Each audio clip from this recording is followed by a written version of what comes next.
রংপুরের গঙ্গাচড়া উপজেলায় একটি ডোবা থেকে হাত পা বাঁধা অবস্থায় এক যুবকের লাশ উদ্ধার করেছে পুলিশ। বুধবার ১৭ ডিসেম্বর সকালে উপজেলার বড়বিল ইউনিয়নের উত্তর পানাপুকুর গিরিয়ারপাড় এলাকার পুকুরখুঁড়ির একটি ডোবা থেকে মরদেহটি উদ্ধার করা হয়। সকালে তামাক খেতে পানি দিতে গিয়ে এক কৃষক ডোবার পাশে ইউড্রেনের ভেতরে একটি জুতা দেখতে পান। পরে ভেতরে তাকিয়ে তিনি একজন মানুষ পড়ে থাকতে দেখে আশেপাশের লোকজনকে জানান।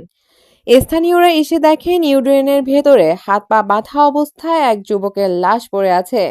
পরে 999 নম্বরে ফোন করলে পুলিশ ঘটনাস্থলে যায়। নিহত যুবকের নাম রবিউল ইসলাম। তিনি রংপুর সিটি কর্পোরেশনের 10 নম্বর ওয়ার্ডের ক্রানীর হাট বক্তিয়ারপুর এলাকার মোজাম্মেল হকের ছেলে। রবিউলের বড় ভাই বলেন, মঙ্গলবার বিকেলে মিশুক অটো বিক্রির উদ্দেশ্যে রবিউল বাড়ি থেকে বের হন। গঙ্গাচড়ার গিরিয়ারপাড় এলাকায় একজন অজ্ঞাত যুবকের লাশ উদ্ধার করা হয়েছে।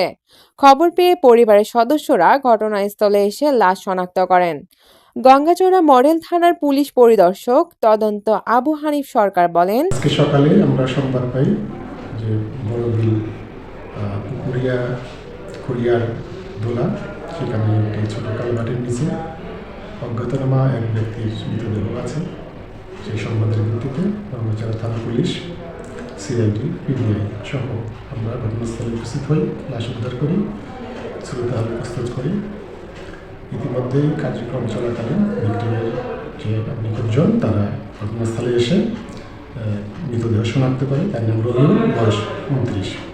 সে গতকাল রাত 8:30টার দিকে অটো নিয়ে বাড়ি থেকে বের হয়ে যায়।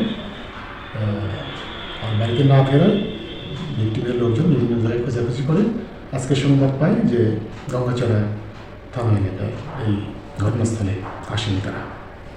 তো লাশ ময়নাতদন্তের জন্য ঘটনাস্থল থেকে উদ্ধার করে নিয়ে আসা হয়েছে। ময়নাতদন্ত শেষে লাশ শেষ সৎকারের জন্য হস্তান্তর করা হবে। এই বিষয়ে আইনানুগ কার্যকরী প্রক্রিয়াধীন। ভিক্টিমের পরিবারের পক্ষ থেকে অভিযোগ পাওয়া গেলে পরবর্তী ব্যবস্থা নেওয়া হবে। খবর পেয়ে পুলিশ মরদেহ উদ্ধার করে ময়না তদন্তের জন্য রংপুর মেডিকেল কলেজ হাসপাতালের মর্গে পাঠিয়েছে। ঘটনার কারণ উদ্ঘাটনে গুরুত্ব সহকারে তদন্ত চলছে।